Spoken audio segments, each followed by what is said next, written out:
ravie de vous voir tous. C'est super de voir une salle aussi importante. On va vous parler vraiment très rapidement parce qu'ils seront là à l'issue de la projection. On voulait surtout vous dire qu'ils seront bien là. Donc restez surtout parce que c'est quand même une grande chance de les avoir tous les deux. Marco Picco vient de l'Île-Dieu. C'est pas simple, il rentrera même en hélicoptère parce qu'il n'y a plus de bateau. Donc c'est vraiment, sa présence est précieuse, de même que celle de Pierre Richard qu'on est super heureux d'accueillir. Pour ceux qui restent pour la deuxième séance et aussi pour ceux qui n'en restent pas d'ailleurs, parce qu'il n'y a pas de raison, on aura le plaisir de partager un petit verre avec vous. Alors sur le trottoir, parce qu'il n'y a pas la place ici à l'intérieur, donc il fera un peu froid, mais le soleil je serai à côté sera de dans vos Caddy. cœurs, voilà. Un petit peu comme ça, à la Cosaque. Sur le trottoir, un petit verre de vin rouge en hommage au film, vous verrez. Voilà, ce sont des films qu'on aime beaucoup. On est Anne-Laure et Lionel de Malavida, les distributeurs, par contre. On salue Fabrice Montigny qui est dans la salle et le reste de l'équipe de Malavida qui va nous rejoindre et qui sera là aussi pour partager les verres avec vous. Et voilà, moi je suis contente, je me tais. Merci encore et à tout à l'heure. Juste rapidement, parce que je ne sais pas si on aura l'occasion de les introduire longuement tout à l'heure, parce qu'on aura assez peu de temps à l'interséance. Oui. Mais juste pour vous dire que chez Malavida, souvent, on travaille surtout sur les films inconnus des pays de l'Est, etc. Donc pour nous, c'est un pas de côté. C'est aussi parce que c'était un pas de côté pour Pierre Richard.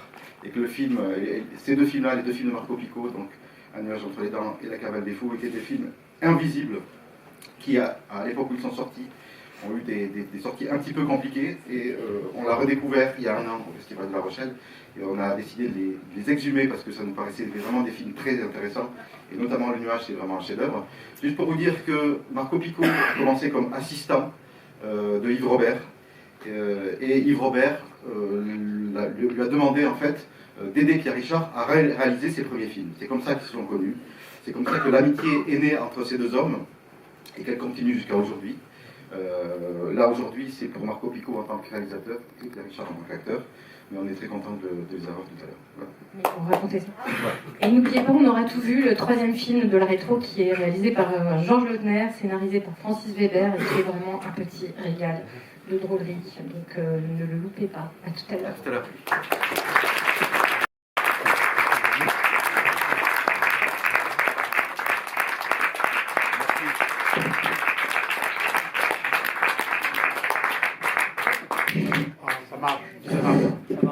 Bah, bravo d'être venu. Merci à vous. Je voulais vous dire un truc, ce qui me touche beaucoup, c'est que j'ai commencé ma carrière d'assistant sur un film dans la rue Champollion. Et il y a 57 ans. C'est très très touchant, c'est ça. Il y a des lumières électriques, avant c'était des lampions qu'il y avait ici. Parlez plus d'un. D'accord. Ouais. Super. Oui, parce qu'il parle comme ça. Oui, mais je ne suis plus habitué au métier. Bon, sinon, c'est mon copain Pierre Richard qui est là. Ça, c'est bien.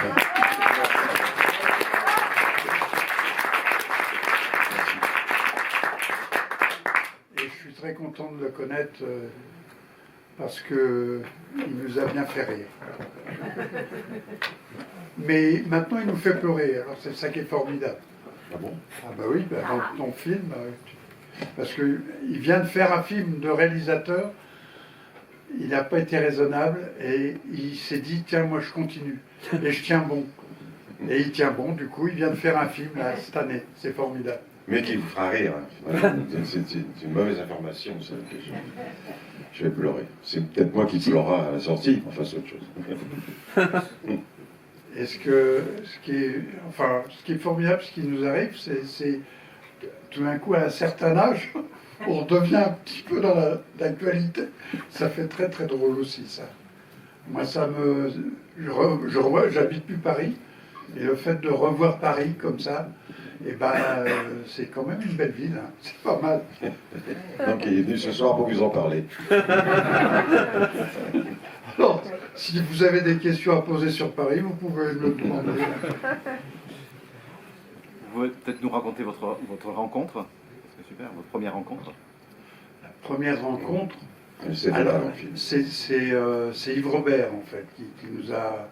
Enfin, moi, je connaissais Pierre d'avant qu'il soit Pierre Richard. Il était au Cheval d'Or et tout ça. Et C'est quoi le Cheval d'Or? C'était un petit cabaret qui était en haut de la montagne sur Geneviève. Ah oui? Et il y avait plein de gens qui passaient, dont nous, mais j'étais totalement inconnu. D'ailleurs, ceux qui passaient en même temps que moi l'été aussi, il y en a certains qui le sont venus. Même de temps en temps, on y voyait De Vos qui venait me montrer un sketch. Bon, il devait le tester, mais il était déjà quelqu'un.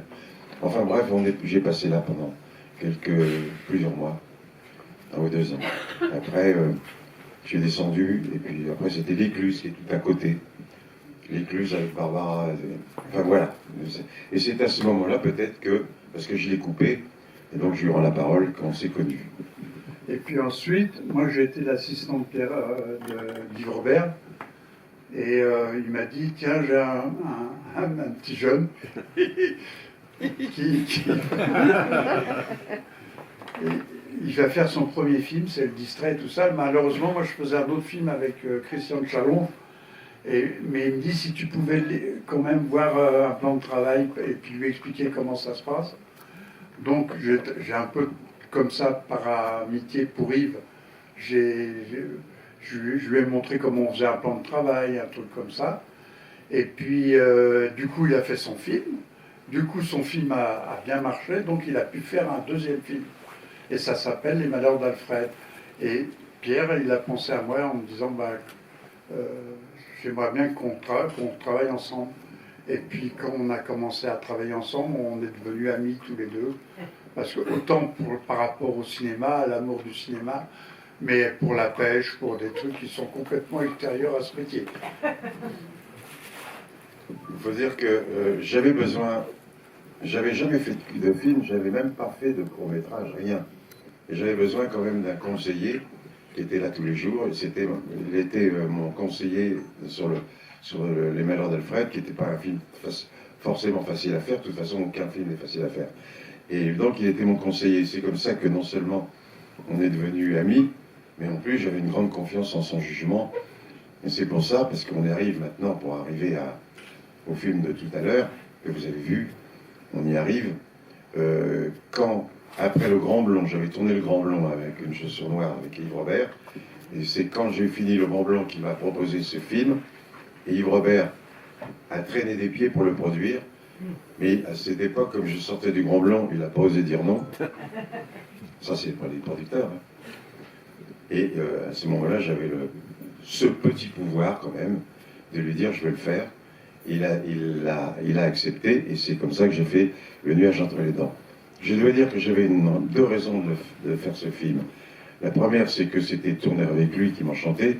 La deuxième, c'est que j'y voyais la possibilité d'être un peu autre chose que ce qu'on m'avait vu jusque-là, charmant, blond, drôle, souple et bien rasé. Et là, je pouvais enfin, pendant le film, picoler, être mal rasé, sale. Et ça, j'ai rêvé depuis longtemps. Je parle de cinéma. C'est-à-dire qu'il m'offrait un emploi assez différent quand même s'il y a beaucoup de choses drôles dans le film, puisque vous l'avez vu, mais il m'offrait quand même la possibilité de jouer autre chose que ce charmant garçon distrait et maladroit. Et c'est pour ça que j'ai accepté, et je ne l'ai pas regretté parce que j'ai... Bon, je prends le relais. Mais quand même, je peux pas, excusez-moi. Bon, et la chance, c'est que donc Pierre venait de faire Le Grand Blond, et Philippe Noiret, lui, venait de faire La Grande Bouffe. Donc, quand j'ai présenté, et que moi, tout de suite, je connaissais pareil Philippe Noiret depuis d'autres films. On avait fait 2-3 films ensemble avant.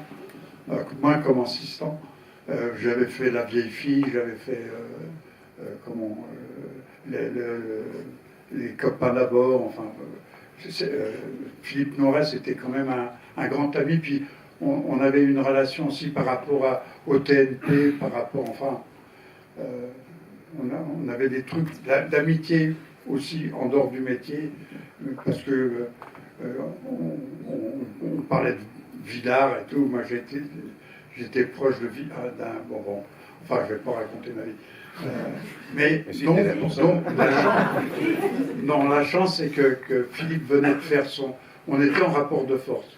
Et alors, ce qui est drôle, c'est que c'est les artistes associés qui ont pris cette chose en main, parce que, enfin, tout le monde, comme dit Pierre, Yves, il n'aimait pas trop l'aventure, parce qu'il ne comprenait pas, il disait, mais c'est une drôle... C'est pas un film comique, c'est méchant. Et il aimait pas trop que Pierre devienne méchant et que Noiret soit pas le gentleman farmer, mais que devienne un sorte de MacBodard de la banlieue. Il se trouve quand même que les artistes associés ont complètement joué le jeu. Et celui qui représentait les artistes associés à l'époque, il s'appelait Saul Cooper. Et il n'a pas fini le film. Donc je me suis retrouvé après avec des gens un peu réticents sur le film parce qu'ils ne comprenaient pas pourquoi Enfin, ils n'étaient pas trop d'accord avec... Et moi, ce que j'ai... En fait, voilà, je vais vous dire... Moi déjà, les médias m'énervaient. Le racisme m'énerve. Et maintenant, c'est marrant parce qu'on est en plein dedans, quoi. C'est-à-dire que les médias sont devenus incroyables. Et puis le racisme est devenu incroyable. Et moi, ça me faisait plaisir que Pierre soit marié avec une noire, et puis qu'il avait des enfants noirs, et puis lui, il voyait des enfants tout court. Et puis c'est un moyen à l'époque de remuer un peu. On nous montrait un Paris un peu propre, alors que tout se cassait, tous les quartiers entiers changeaient. Et pour les rendre plus propres, quoi, plus présentables. Et je crois que maintenant ce film a une vérité parce que ma colère d'avant, elle est maintenant latente dans la ville, quoi, de Paris. Voilà. Bon, là, j'ai parlé un peu, là. Bon, je reprends pour la place. Non, mais moi... S'il vous plaît. Pourquoi ce film qui est à Régal n'a pas percé en 74? Pourquoi ce film qui est à Régal n'a pas percé en 74? Parce que je crois qu'il a un peu... il était peut-être un peu en avance, peut-être. On n'était pas habitué à faire ce genre de cinéma, où en plus, comme on avait beaucoup de nuits, j'avais flashé l'image pour pouvoir tourner sans lumière, on tournait avec la lumière des rues. Et c'est pour ça qu'il y a ce côté, cette vérité, ce côté documentaire. Parce que je voulais montrer le Paris, le vrai Paris, quoi. Parce qu'en plus, il était très sale, le Paris. Les murs étaient noirs, tout était noir et tout. Et je pense que ça a dérouté. Et puis, aussi, on n'était pas habitués, les acteurs, et ils avaient toujours des costumes propres, des trucs comme ça. Et là le fait de montrer un petit peu... je crois que ce film, il a une odeur un peu, il a l'odeur de Paris, quoi. Et on n'était pas habitués, c'était un petit peu... on faisait toujours les choses un peu propres. Il y avait aussi quand même une sévère critique de la presse, des médias.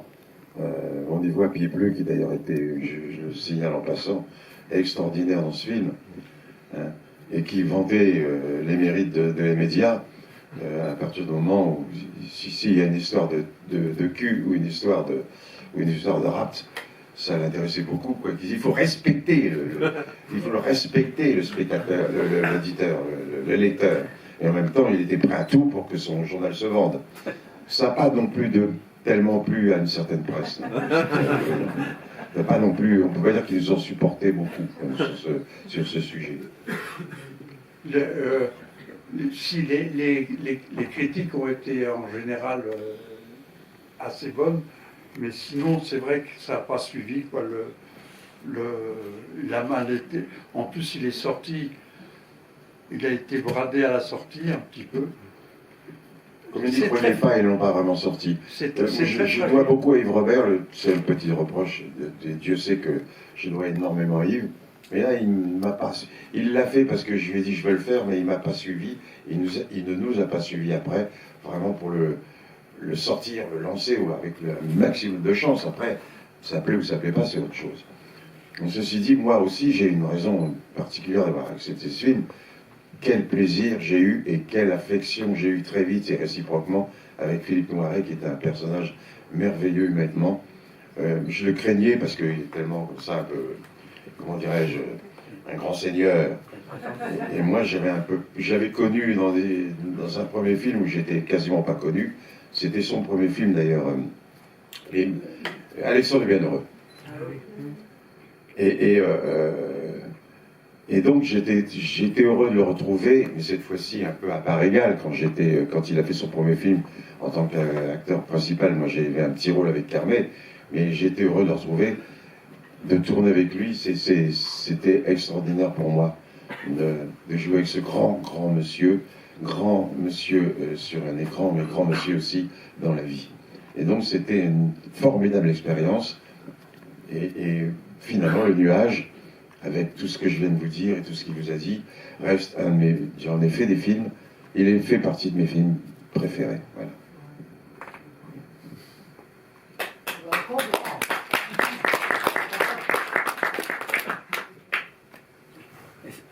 C'était le premier rôle de Hélène Vincent? Oui, alors Hélène Vincent, je l'ai connue, j'ai travaillé avec René Alliot dans les Camisards. Et dans les Camisards, il y avait vraiment tout le théâtre. Tout le théâtre. Et Hélène Vincent, il y avait Jean-Pierre Vincent, son mari à l'époque. Hélène Vincent, et ce qui est incroyable, c'est que après, elle a fait de la carrière concert au théâtre et au cinéma.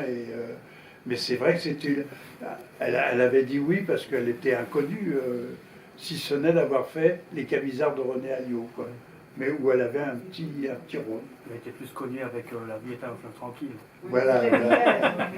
Bah, ça, c'est un peu après. Ça. Oui, bien après. Moi, ce que j'aime bien dans le film, c'est qu'on voit aussi beaucoup de second rôles dont on ne sait pas forcément toujours les noms. Et c'est représentatif du cinéma des années 70 à fond. Voilà, je vois plein de têtes que j'ai vues dans d'autres films. Et malheureusement, on ne sait pas forcément toujours le nom de ces acteurs.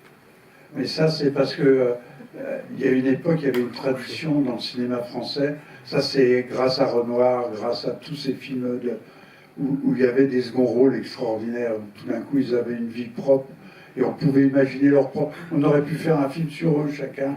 Alors, c'est vrai que il y a Frangelus, Frangelus, c'est un autre chose. Mais il y a Jacques Denis, que je trouve formidable, qui joue le petit stagiaire. Il y a une foule, il y a Rufus qui joue, mais il ne dit rien, Rufus.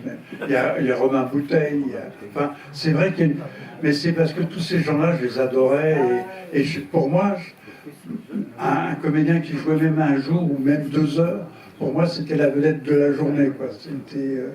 C'est une tradition très française, ça. Enfin, à l'époque. Je sais plus si, maintenant, je ne me rends pas compte, je ne suis plus tellement dans la course, mais j'adorais dans les cinémas de Renoir et de voir toutes les carrettes, les machins, tout ça. Si j'avais pu travailler avec eux, j'aurais fait travailler ces gens-là.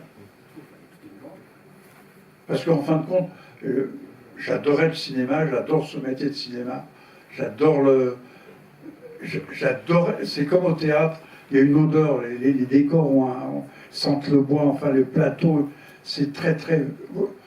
On ne peut pas se rendre compte, mais on est amoureux que ce soit le théâtre et le cinéma. Puis en plus, à l'époque, on avait la chance d'être en studio, et l'ambiance des studios et tout ça, tous les gens qui travaillent sur un film, c'est des gens formidables.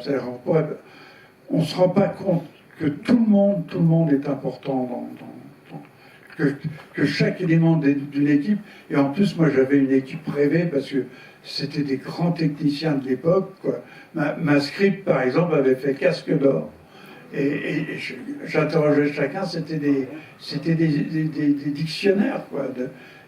D'ailleurs je regrette qu'on n'interroge pas suffisamment tous les techniciens qui nous entourent pour faire le film, parce qu'ils sont indispensables, et là je les remercie parce que grâce à eux, le cinéma existe, quoi.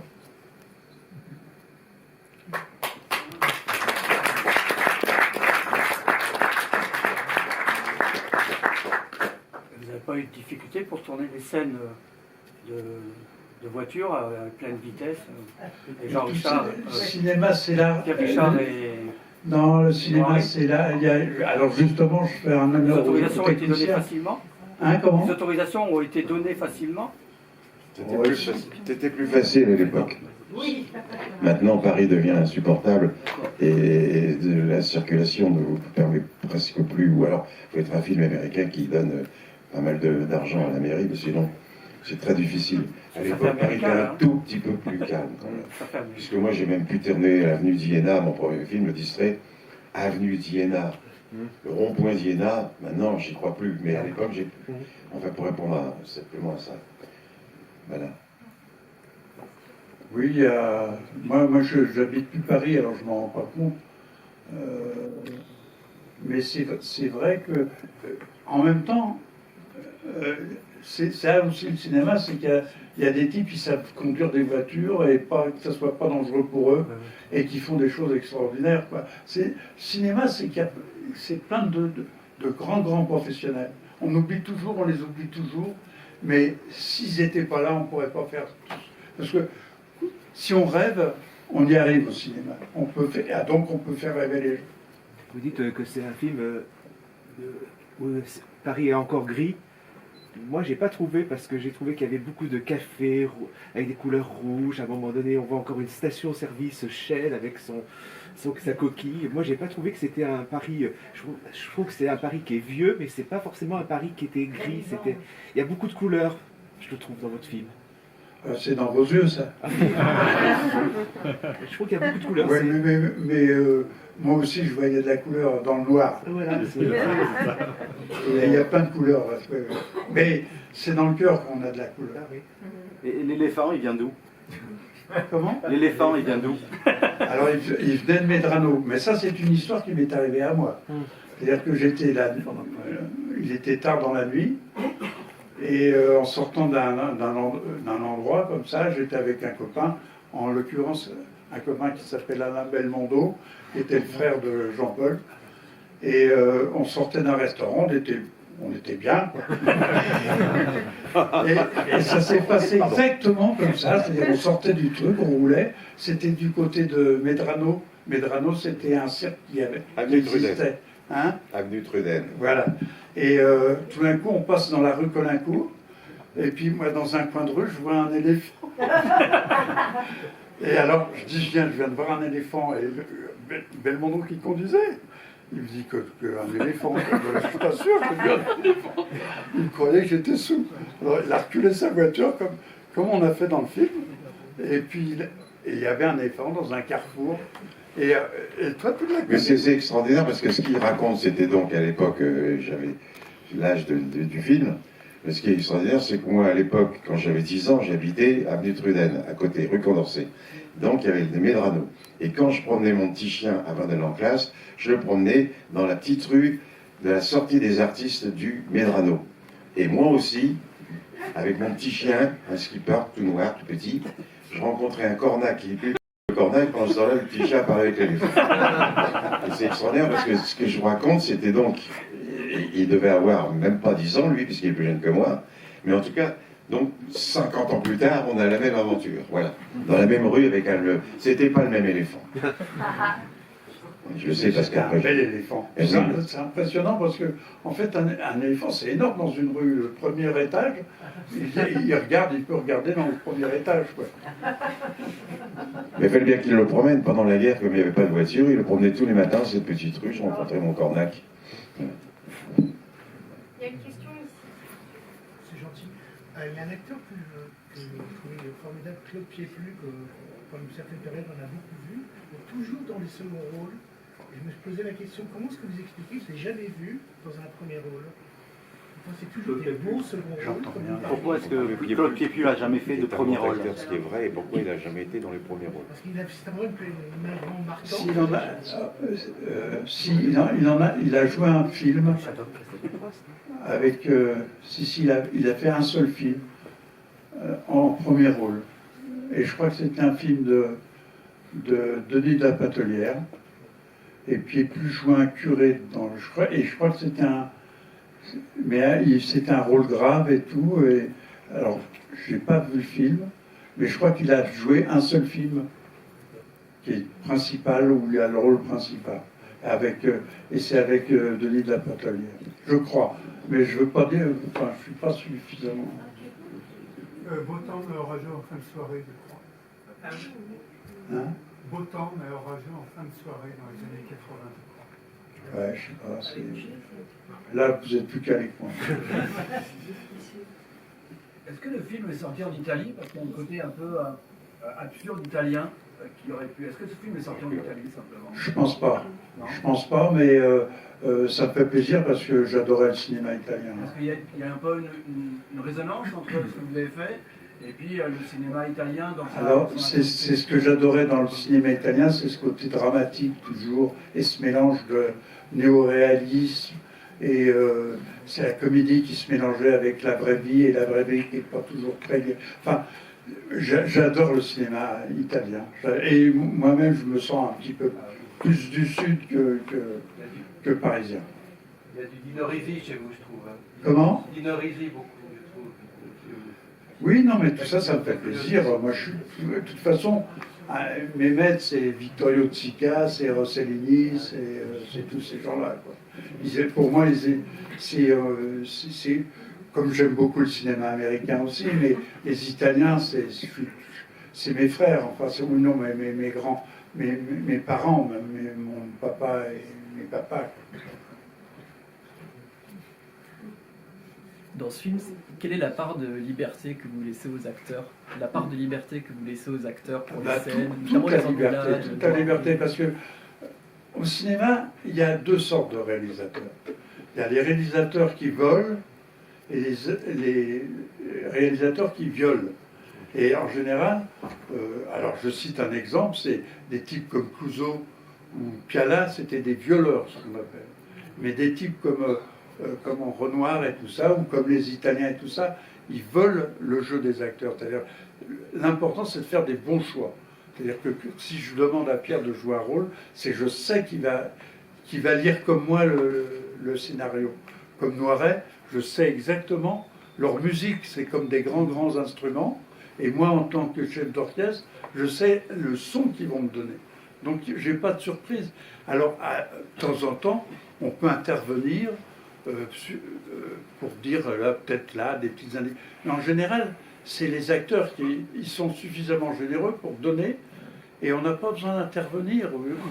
Il faut assez peu intervenir pour surtout pas casser le miracle de la manière dont ils ont rêvé leur personnage. Et moi, j'étais quelqu'un où ils pouvaient compter sur moi pour dire si ça ne me plaisait pas. Mais quand ça me plaisait, il n'y avait rien à dire. Et en règle générale, un acteur, ça donne ce qu'il peut. En tout cas, moi je sais, c'est ça qui m'a reculé dans ce métier, c'est que...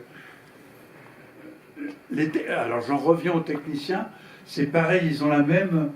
Ils lisent les notes. Alors c'est des phrases, nous, un scénario, c'est des... Mais c'est comme des notes de musique pour tout le monde. Enfin, je ne sais pas, toi qui es réalisateur aussi, si tu as ce sentiment-là. Non, c'est certain que... c'est certain que à partir du moment où, en lisant le scénario, je savais comment je le voyais, et je savais, et lui, il a vu que je le voyais pareil. À partir de là, il n'a pas besoin de me dire, tu peux pas faire un petit peu plus ceci, un petit peu plus cela, un petit peu moins. Ça peut même à la limite, mais des fois me braquer ou me dire, mon Dieu, qu'est-ce que vous allez dire à Noiret? Hein? Philippe, c'est pas très bon, hein? Impossible. Qu'est-ce qu'on peut dire à un acteur comme Noiret?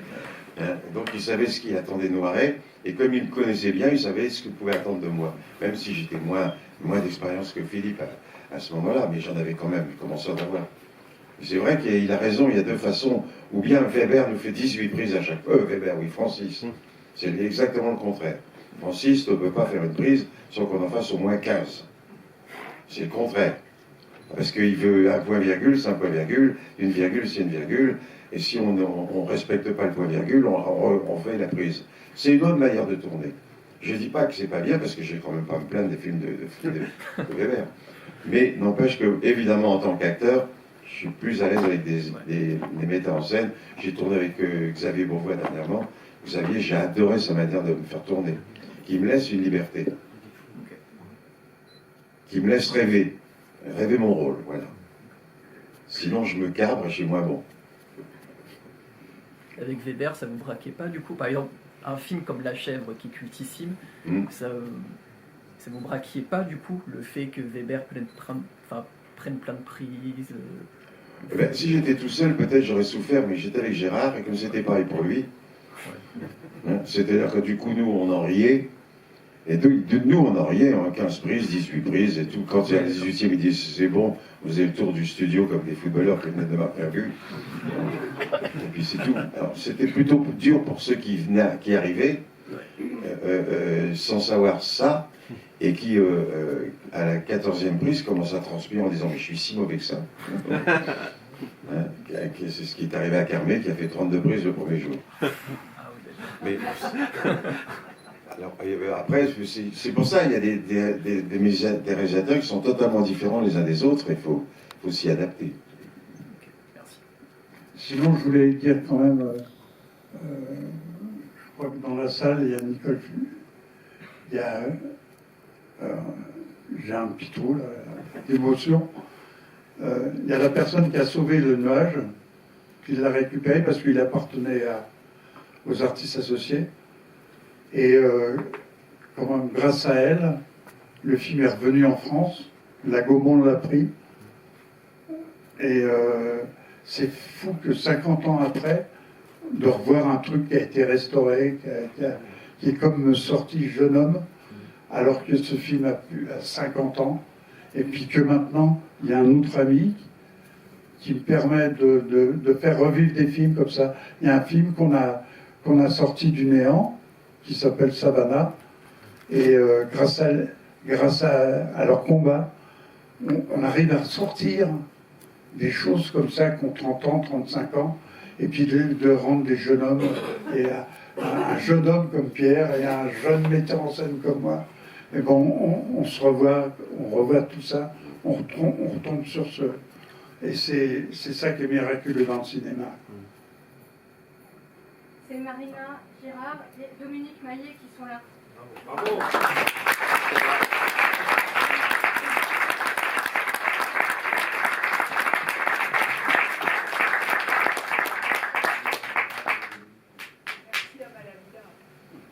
Oui, mais ça, oui, bien sûr. Mais c'est parce qu'il y a des gens qui aiment le cinéma encore, quoi. Est-ce qu'il y a quelque chose qui vous a sauté aux yeux ou interpellé quand vous l'avez revu récemment, j'imagine, après des années? Des choses qui sautent aux yeux? Oui, quelque chose que vous aviez oublié et en le revoyant, peut-être récemment, peut-être pour la ressortie, que vous aviez oublié, ça peut être un détail ou quelque chose que vous aviez un souvenir différent? Non, je crois que c'est fou parce que c'est pas très drôle ce que je veux dire, mais plus on vieillit, plus on se souvient Moi, ça me fait très marrant parce que j'habite plus de Paris depuis très longtemps, et de revoir Paris et tout ça, il y a des images qui reviennent. Et le nuage, c'était à une époque très très particulière. Et alors, il y a des choses qu'on a oubliées complètement, mais c'est plutôt, alors justement, un comédien, tiens, qu'on a oublié qu'il était dans le film, quoi. Et c'est des choses comme ça, où tout d'un coup, c'est une journée de tournage, tout d'un coup, on se remémore une journée de tournage. Et puis, c'est très curieux, mais en même temps, moi j'aime pas trop revoir tout ça, parce que c'est quand même un cimetière, quoi. Il en est passé de l'eau. Et puis et quand on revoit des films comme ça, enfin un film, au bout de 50 ans, je me dis, qu'est-ce qui reste il reste plus personne. Enfin, vous Vous nous, on est des bêtes préhistoriques.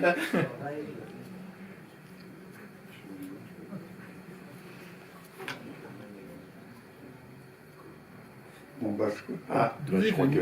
oui. D'où est venue l'idée du film? Comme personne ne nous dit rien, la diva.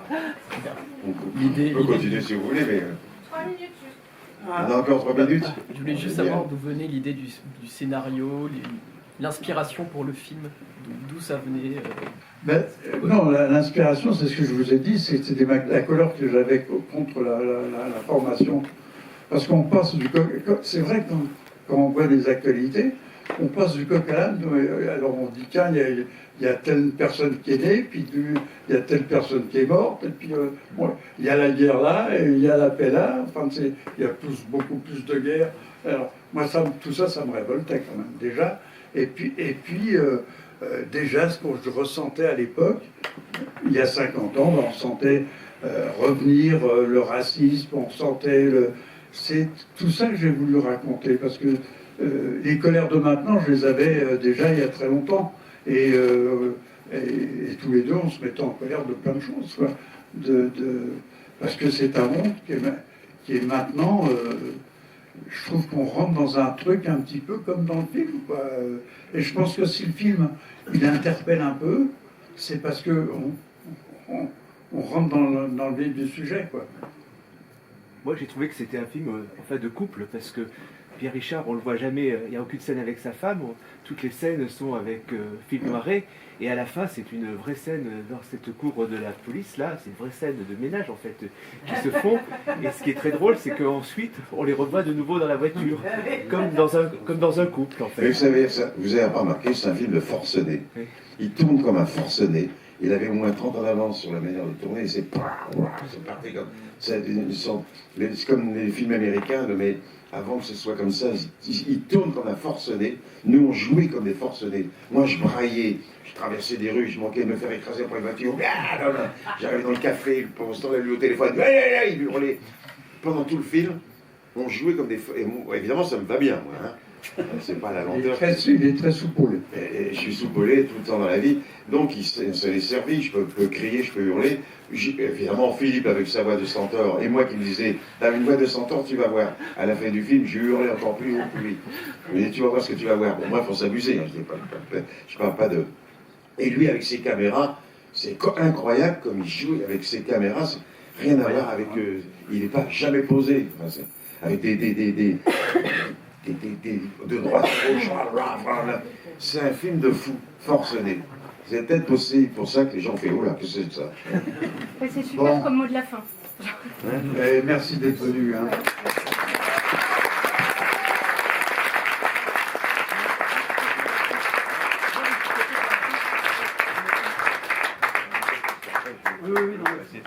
Oui.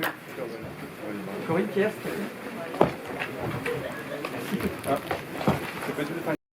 Merci à ceux qui étaient déjà là avant d'être encore là. Donc on est distributeurs, Malavida avec Marion, Fabrice, Guylaine, Lucas, il y a un petit peu toute l'équipe ici. On est un distributeur indépendant, on travaille sur le cinéma de répertoire, on aime énormément le cinéma de Marco Picot qui méritait d'être redécouvert.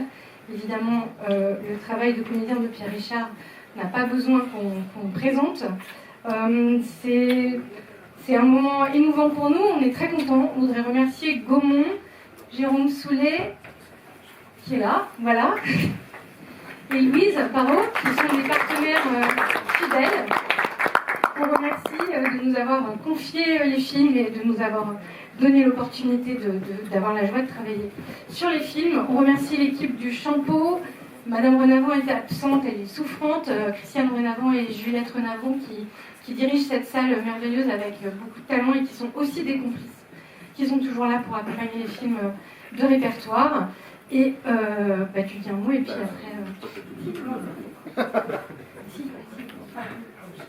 Bon, mais alors, comme on a peu de temps et qu'on a 2 stars, on accueille et on vous demande d'accueillir avec beaucoup de chaleur Marco Picot et Pierre Richard.